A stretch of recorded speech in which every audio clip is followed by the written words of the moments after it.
I would like to introduce, as we call him at the 7:30 service, Sergeant Major. Took me a while to get to know his name because we always call him Sergeant Major. So, Sergeant Major Tom, why don't you come up and... Sure. Thank you, Father Chris. First thing that Marines do is drink coffee, so please excuse me. So, a couple things that I'd like to talk about. First of all would be why we are here, to honor all who have served. And just so you know, a few weeks ago, Father Chris called me. My phone rings, I look at the number, says the Redeemer, I'm going, oh, it's Father Charleston. So I pick up the phone, hey, Father Charleston. No, this is Chris. Chris who? It's Father Chris. I'm going, oh, okay. What can I do for you? I go, I paid my $10 for the steak night. But in all seriousness, he asked me if I would mind coming up and speaking about my how my faith interacted with up to 32 years of service in the Marine Corps.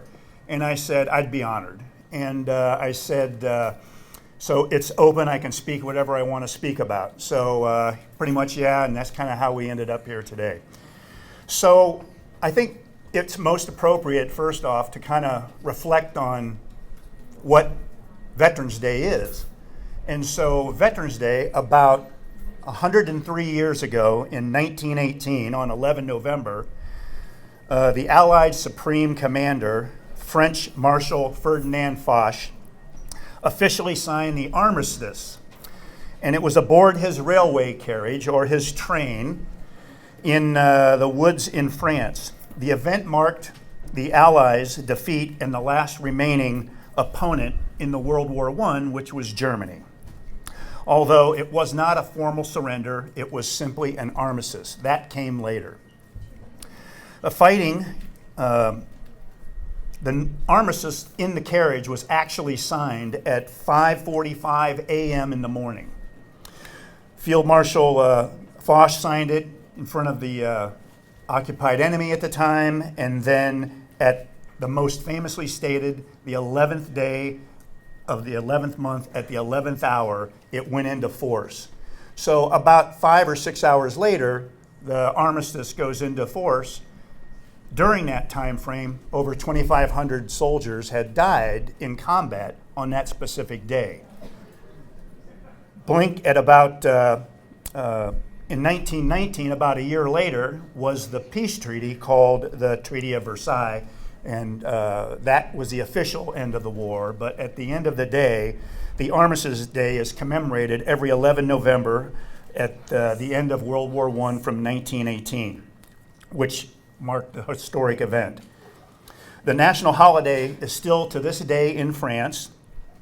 It's declared the national holiday.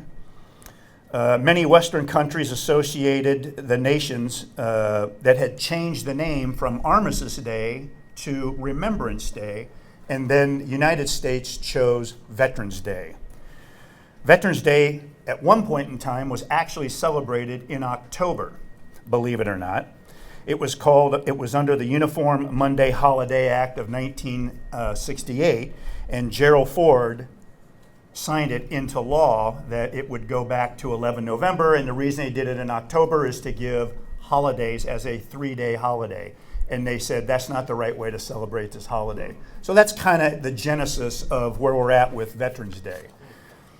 So, my service, 32 years in the Marine Corps, I started to think about it after Chris had called me, and I figured that where I was towards the end of my career was I was lost in my faith, for sure. There are some collision points that happened to me over my 32 years. One of them was a gentleman who I was actually stationed with. His name's Matt Whitaker, but he ended up becoming a Methodist minister. Hence, when I first got to Sarasota, I joined First Church as the Methodist church right across the street.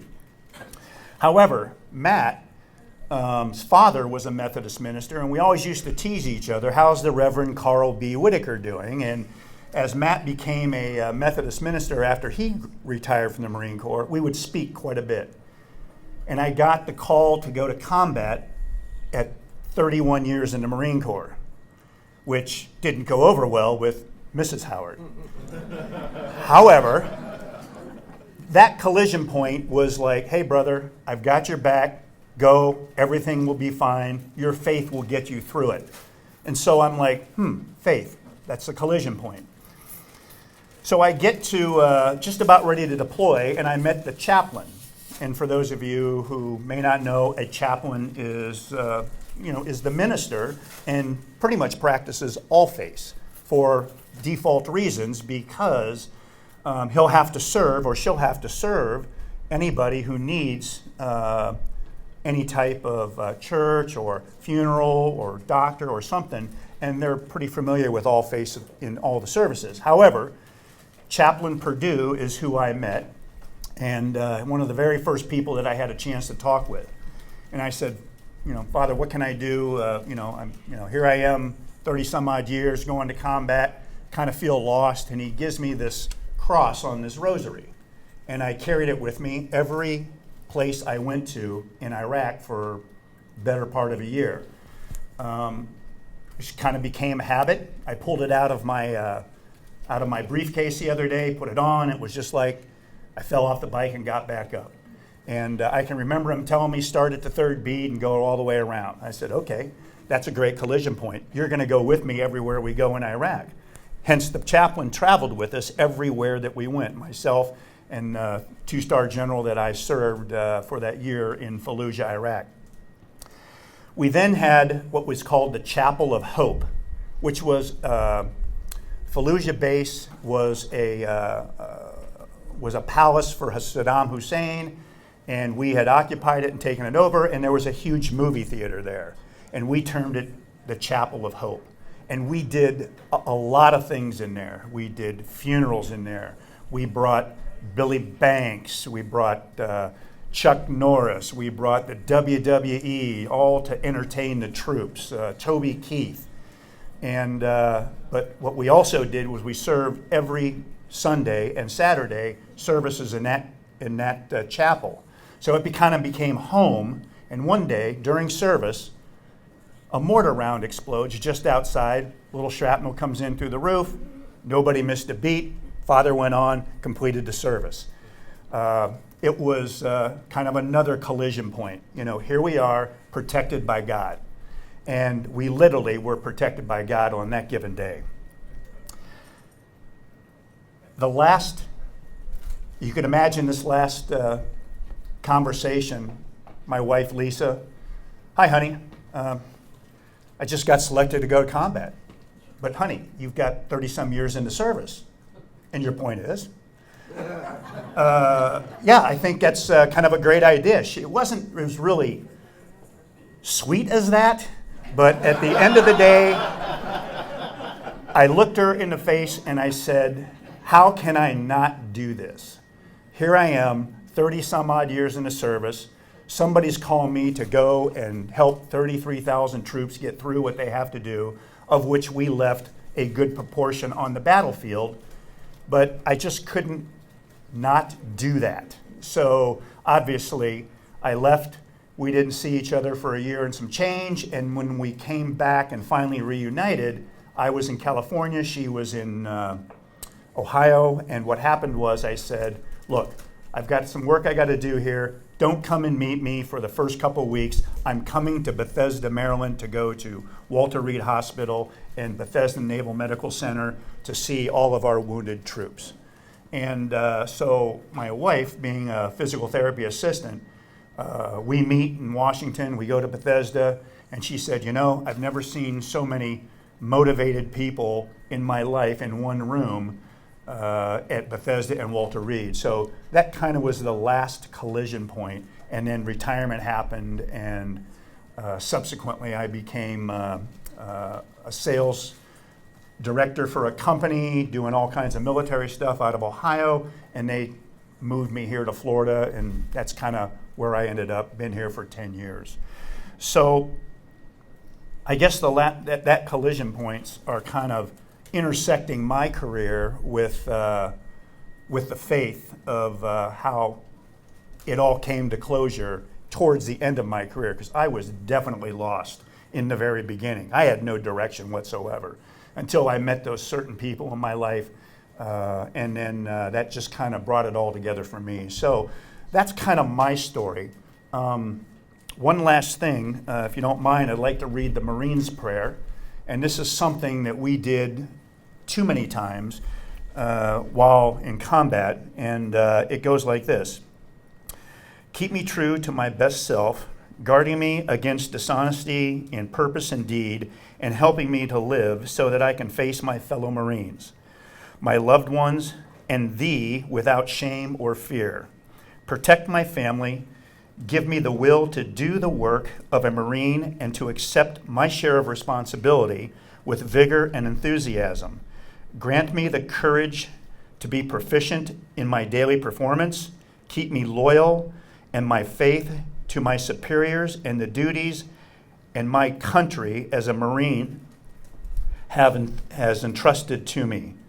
Make me considerate of those who have committed to my leadership.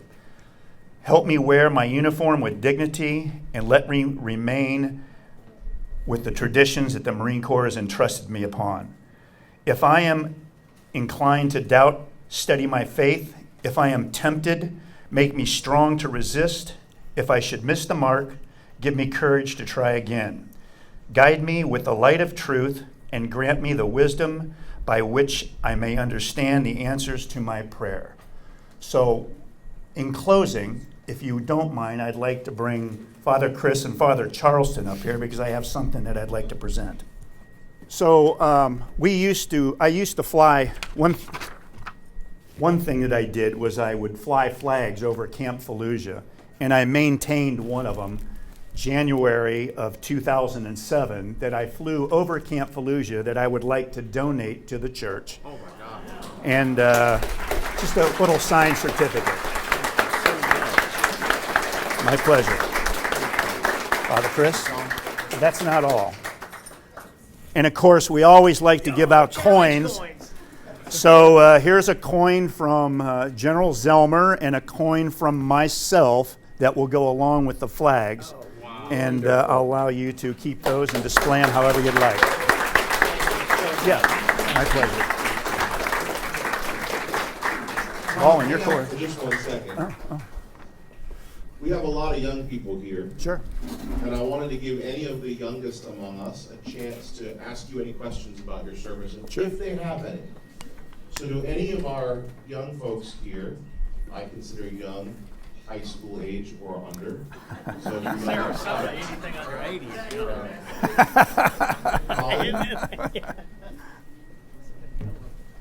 you ever lose hope in just writing, I guess? Say that again? Did you ever lose hope while you were there? Yes, that's a great question. I lost hope, but I found hope in the Chapel of Hope, to be quite frank with you.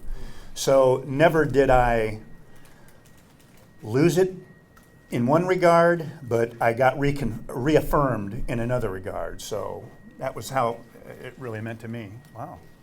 Future. Oh, 2 more, 3 more. Llewellyn? Future. What were the Marines like?